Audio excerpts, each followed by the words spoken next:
성경 보겠습니다. 빌립보서 보겠습니다. 빌립보서 2장 1절부터 11절까지 보겠습니다. 교독하겠습니다. 제가 먼저 읽고 여러분께서 읽으시고 그 다음에 맨 마지막 11절은 한 목소리로 읽도록 하겠습니다. 그러므로 그리스도 안에서 여러분에게 무슨 격려나 사랑의 무슨 위로나 성령의 무슨 교제나 무슨 동정심과 자비가 있거든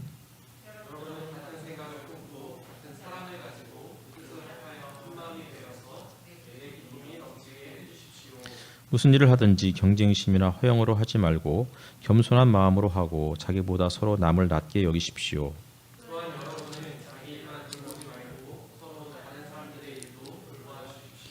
여러분 안에 이 마음을 품으십시오. 그것은 곧 그리스도 예수의 마음이기도 합니다.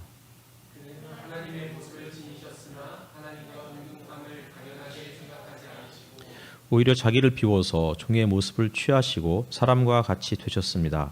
그는 사람의 모양으로 나타나셔서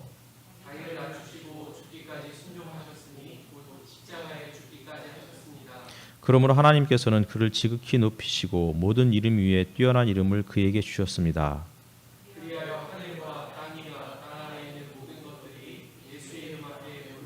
같이 읽겠습니다. 모두가 예수 그리스도는 주님이시라고 고백하여 하나님 아버지께 영광을 돌리게 하셨습니다. 아멘. 인사 나누셨으면 좋겠습니다. 함께 서로 바라보시면서 평화 인사 오늘도 나누셨으면 좋겠습니다.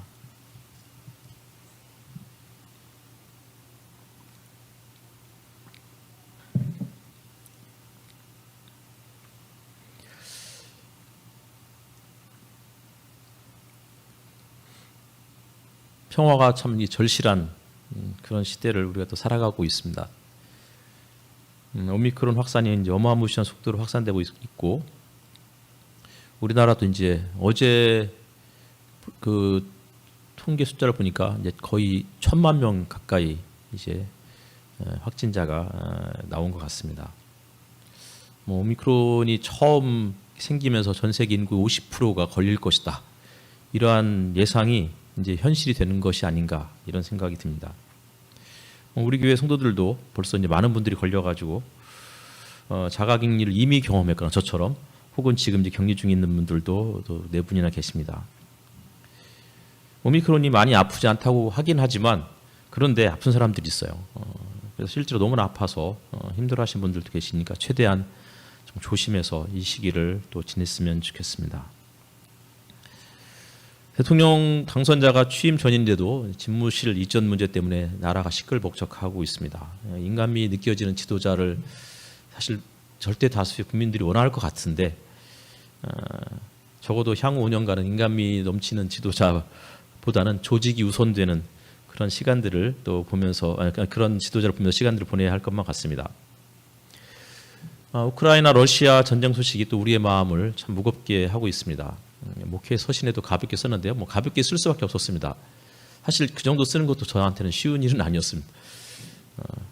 어쨌든 그곳에 전쟁으로 인해서 수많은 사람들이 삶의 터전을 잃었고 사랑하는 사람들과 생이별을 해야 했고 또 가족과 이웃이 무차별한 죽임을 당하는 현실, 그리고 심각한 이제 사지절단이라든지 이런 장면들을 이렇게 보면서 너무나 마음이 안타깝다라는 생각이 들었습니다. 그 땅에 속히 하나님의 평화가 임했으면 좋겠습니다.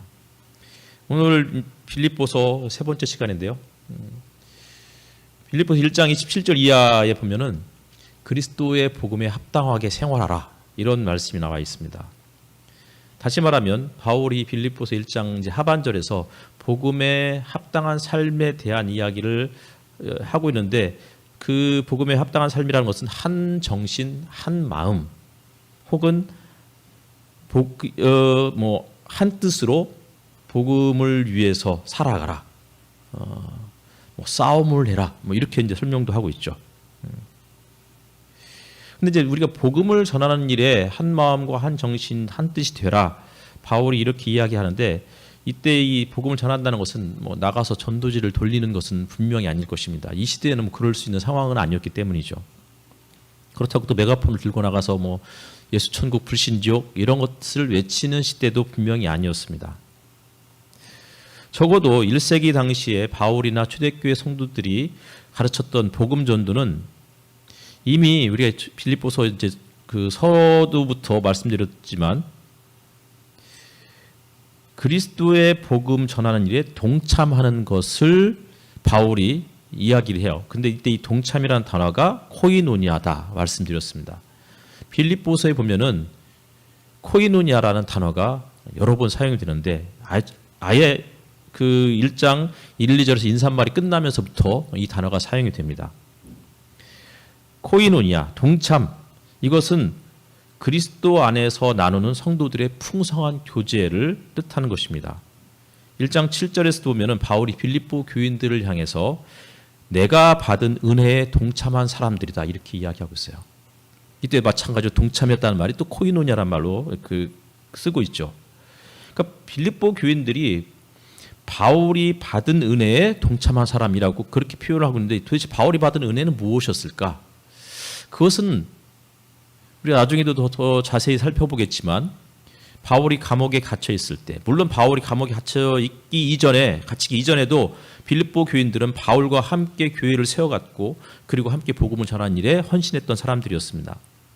그러나 그것은 바울이 있었을 때뿐만 아니라 바울이 그것을 떠나고 감옥에 갇힌 이후에 벌써 10년이라는 세월이 지난 이후에도 빌립보 교인들은 바울을 기억했고 바울을 위해서 에바브로디도를 보냈고 에바브로디도를 보낼 때 그냥 보낸 것이 아니고 푸짐한 풍성한 선물과 함께 보냈습니다.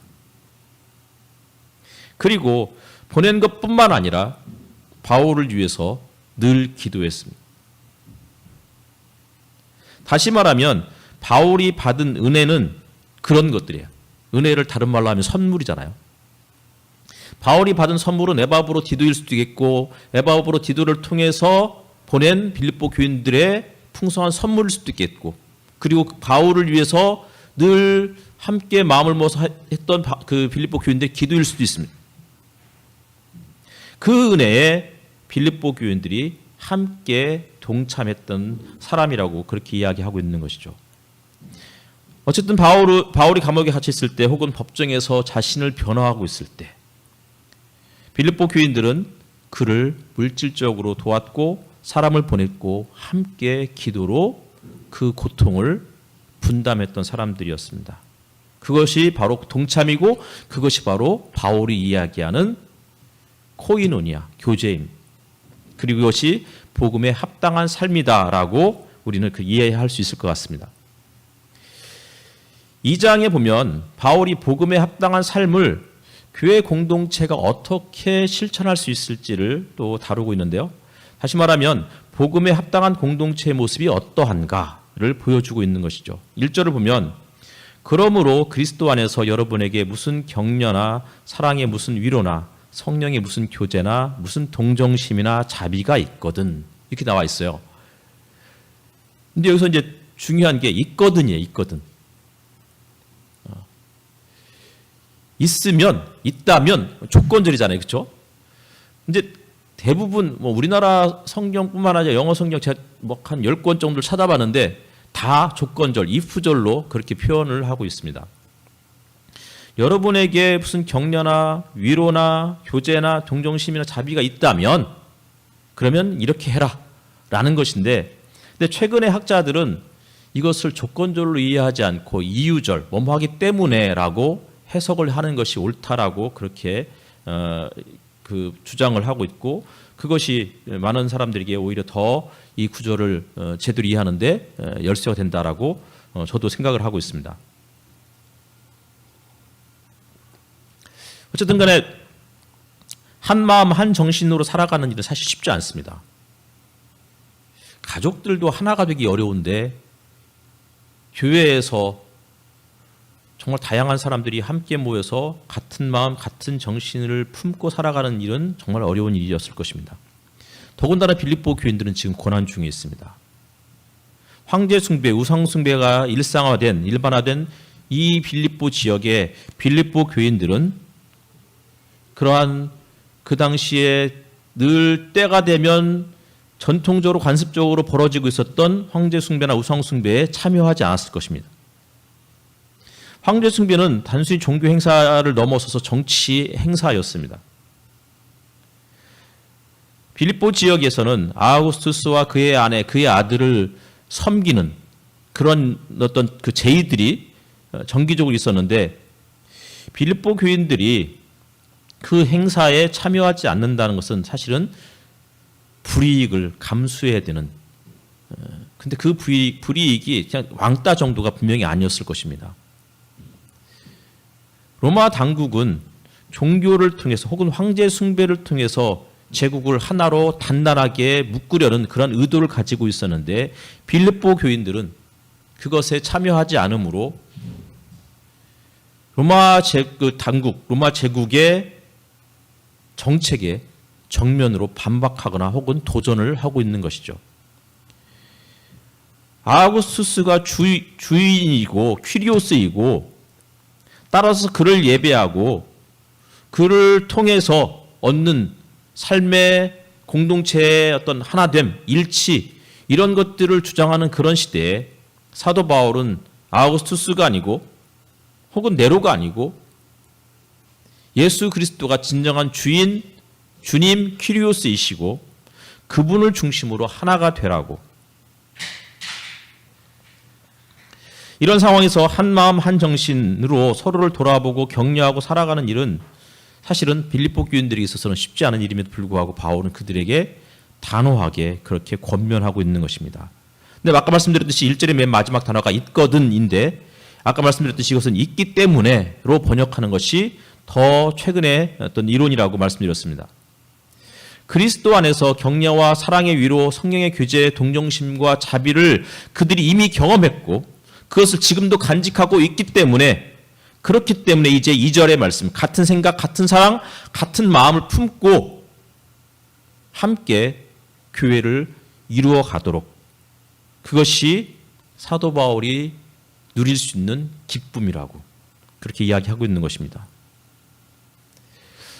그리스도 안에서 격려와 위로를 받았다는 말이 뭘까요? 우리가 아까 동참 혹은 코이노냐라는 말을 기억하고 계시다면 이 구조를 이해하는 데도 그것이 도움이 될 수 있을 것 같습니다. 빌립보 교인들은 고난 중에 있었을 때 혹은 마음이 외롭고 우울하고 힘들었을 때 그리스도에게서 받는 격려와 위로를 통해서 그들이 힘을 얻었습니다. 근데 도대체 어떻게 경험할 수 있을까요? 아까 말씀드렸듯이 위로와 격려는 코이노냐라는 이 단어와 함께 생각해야만 합니다. 특별히 빌립보서를 읽을 때는.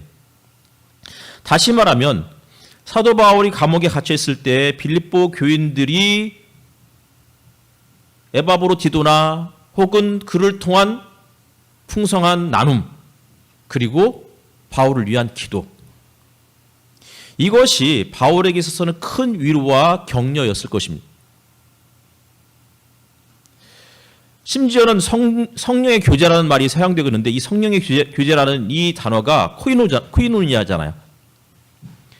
코이노니아, 푸뉴마토스 이렇게 헬라어로 되어 있는데 성령의 코이노니아. 무슨 얘기예요? 성령께서 북돋아주는 성도의 나눔, 교제 이런 뜻이겠죠. 다시 말하면 코이노니아, 성도의 교제는 성령께서 교회에 주시는 선물이라는 뜻입니다. 사실 예수를 믿기 이전에는 서로를 무관심하게 바라보았을 수 있습니다. 아니면 상대방을 경쟁의 대상으로 그렇게 여겼을 수도 있습니다. 혹은 더 나아가서는 적대적인 관계였을 수도 있죠. 그런데 그들이 예수를 믿고 난 이후부터는 그 사람이 유대인이건 로마 사람이건, 그 사람이 남자이건 여자이건 부유하건 가난하건 혹은 많이 배웠건 적게 배웠건 이런 것과 상관없이 서로를 존중하고 존경했던 이런 일들이 벌어지기 시작했던 것이죠. 우크라이나 종교를 한번 찾아봤더니 국민들의 절대 다수가 기독교인들이었습니다. 거기 기독교는 이제 그 정교회, 그 다음에 카톨릭, 개신교가 다 포함되죠. 물론 한 67%가 정교회를 믿는 사람들이었지만 정교회든 카톨릭이든 개신교든 다 기독교잖아요. 근데 러시아도 마찬가지였던 거죠. 러시아도 국민들의 대다수가 정교회를 믿는 사람들이었습니다. 그리고 그 중에는 또 다른 사람들은 개신교나 카톨릭도 있고 무슬림도 있겠죠. 볼셰비키 혁명 이후에 러시아는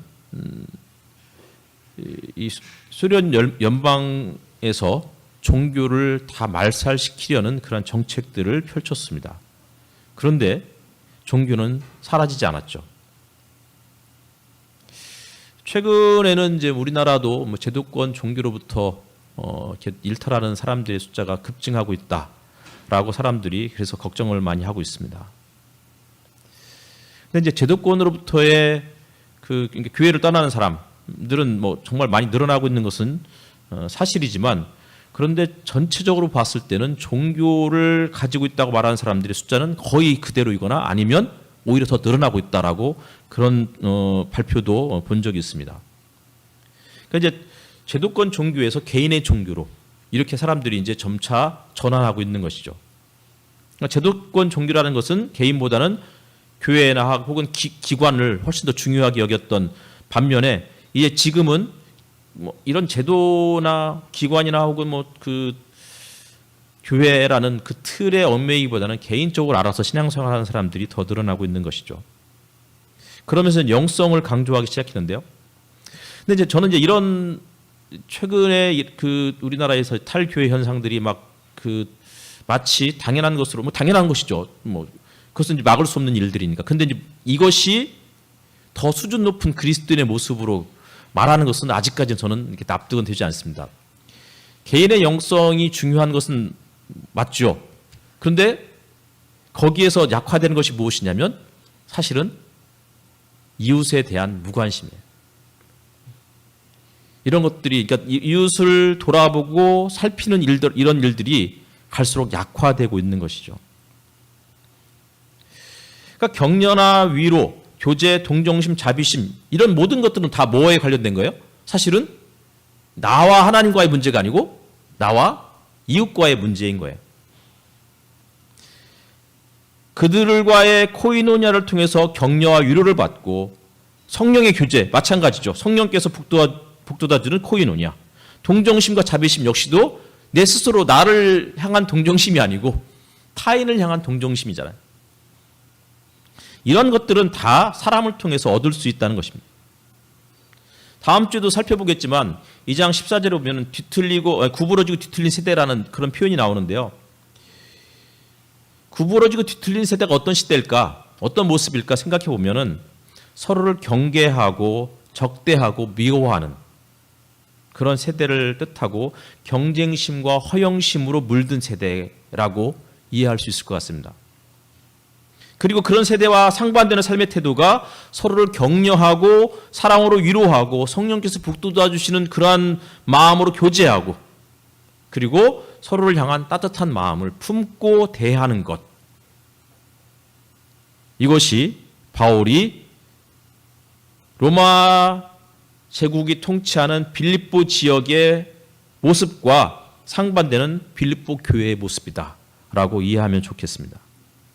2절을 보니까 여러분 같은 생각을 품고 같은 사랑을 가지고 뜻을 합하여 한 마음이 되어서 내 기쁨이 넘치게 해주십시오. 원래 1절부터 4절까지는 이게 한 문장이에요. 근데 그 중에 동사가 하나가 있는데 내 기쁨이 넘치게 해주십시오 이거예요. 그러니까 바울의 기쁨을 충만하게 하는 그 방법들이 앞에서 쭉 설명하고 있는데, 그것이 바로 성도들이 서로 격려하고 위로하고 성령께서 주시는 힘으로 교제하고, 아울러서 같은 생각, 같은 마음, 같은 사랑을 가지고 서로 하나가 되는 이러한 교회의 모습들을, 공동체의 모습을 유지해 가라는 뜻입니다. 이것은 딴 생각을 품지 말라는 뜻은 분명히 아니에요.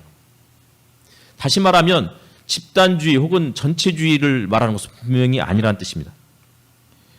한 마음이 되어라, 같은 생각을 품어라, 이 말은요, 같은 관점을 가져라는 뜻이에요. 같은 관점. 어떤 일이 벌어졌을 때 이 문제를 처리하는 방법들은 다양할 수 있어요. 하지만 같은 관점을 가지고 이 문제를 접근해야 한다는 거예요. 어떤 일이 뭐 예를 들어서 지금 이제 우리가 지금 코로나 시대를 3년째 살고 있잖아요. 코로나 문제가 딱 터졌을 때 이 문제를 우리가 어떻게 처리할 것인가 다양한 의견들이 있을 수 있어요. 하지만 중요한 것은 뭐예요? 같은 관점을 가져야 된다는 거예요. 뭐예요? 서로를 격려하고 위로하고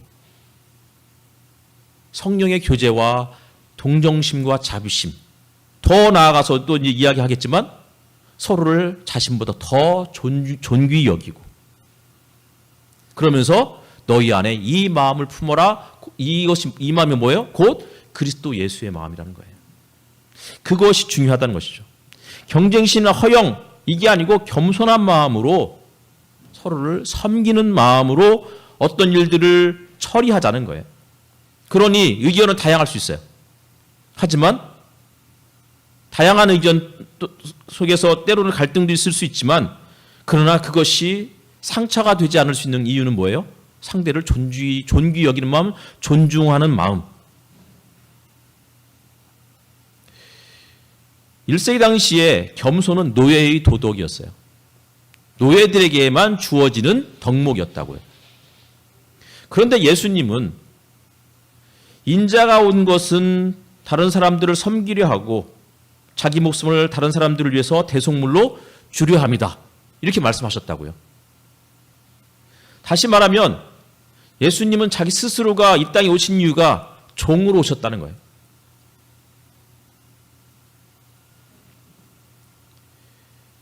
그리고 그 종의 마음이, 종의 모습이 5절에 예수 그리스도의 마음이라고요.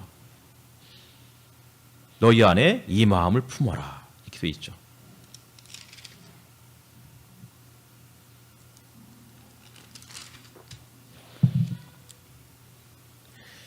너희, 개인이 아니에요. 공동체를 뜻하는 거예요.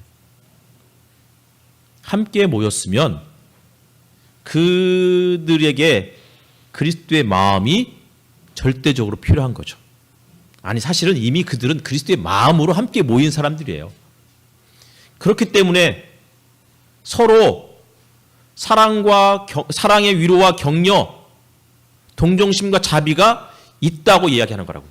있거든이 아니고. 교회는 그런 곳인 거예요. 예수 그리스도의 사랑 받은 사람들이 함께 모이는 곳이고 그 사랑 때문에 상대방을 존중하는 사람들인 거예요.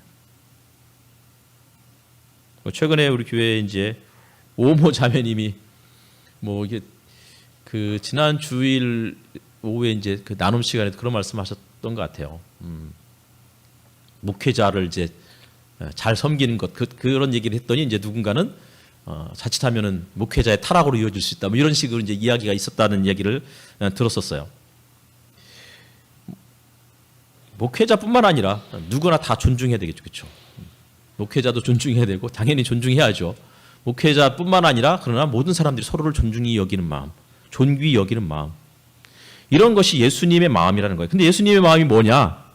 이게 이제 구체적으로 이야기하면 6절부터 11절에 나오는 내용이에요. 그 중에서 특별히 6절부터 8절의 내용이에요. 그게 뭐예요? 하나님의 모습을 지니셨으나 하나님과 동등함을 당연하게 여기지 생각하지 않으셨다는 거예요. 예수님은 어떤 분이세요? 하나님과 같은 분이시잖아요. 본체는 하나님이신 거예요. 그런데 이 하나님의 마음이 있으면 하나님과 같은 분이심에도 불구하고 자신이 하나님의 그 권리 이런 것들을 탈취하지 않았다는 거예요. 획득하지 않았다는 거예요. 하나님과 같은 분이기 때문에 오히려 그것을 내려놓으셨다는 거예요. 무슨 뜻이에요? 하나님이심에도 불구하고 하나님 됨, 하나님의 모습을 내버리시고 종의 모습으로 우리 가운데 내려오셨다는 거예요. 그런데 불구하고가 아니고 하나님이시기 때문이라는 거예요. 1절에서 너희 안에 이런 것들이 있기 때문에 라고 해석하는 것처럼 최근에 그 해석의 경향이 하나님이시기 때문에 자신의 하나님됨을 내려놓으셨다는 거예요. 저는 이 말이 굉장히 은혜가 되더라고요. 우리가 예수를 믿기 때문에 내 것을 내려놓는 거예요. 예수님을 알기 때문에 나와 다른 사람을 이해하려고 노력하고 그를 나와 다른 생각을 갖고 있음에도 불구하고 그를 내 마음에 품으려고 노력하는 거예요. 예수님이 그렇게 사셨잖아요. 하나님이시기 때문에 하나님 됨을 내려놓으셨고 인간이 되셨는데 인간도 그 중에서도 가장 낮은 노예의 모습으로 우리 가운데 오셨던 것처럼 우리도 그리스도인이기 때문에 그분처럼 내 것을 내려놓기 시작한다는 거죠. 하나님과 동등되는 정말 가장 높으신 그분이 가장 낮은 사람이 되셨다. 종이 되셨다. 우리는 그것을 사실 받아들이기가 어려워요. 그런데 하나님이시기 때문에 가능한 일이었고 따라서 우리도 하나님을 믿는 사람들이기 때문에 우리 안에서도 가능한 일이라고 저는 믿습니다. 성령의 교제가 이것을 이해하게 해주는 어떤 키워드가 된다고 생각이 들어요. 성령의 교제가 무슨 뜻이라고요? 성령을 통해서 그분이 북돋아 주시는 교제인 거예요. 근데 이 교제는 그냥 되는 게 아니라고요. 내 것을 비울 때에만 내가 겸손하게 내 주장을 조금 부드럽게 완곡하게 표현하거나 때로는 철회할 때에는 또 철회하면서 그러면서 하나가 되려는 그런 모습들, 이것이 우리에게 절대적으로 필요한 시기가 아닐까 싶습니다. 이러한 모습들이 우리 안에서 자연스럽게 회복이 될 때 경쟁과 허영으로 서로를 적대시하면서 반목하면서 살아가는 이 한국 사회에 교회가 희망이고 교회 안에서 참된 삶의 의미를 찾고자 하는 사람들이 더 많이 생겨나리라고 생각이 듭니다. 기도하겠습니다.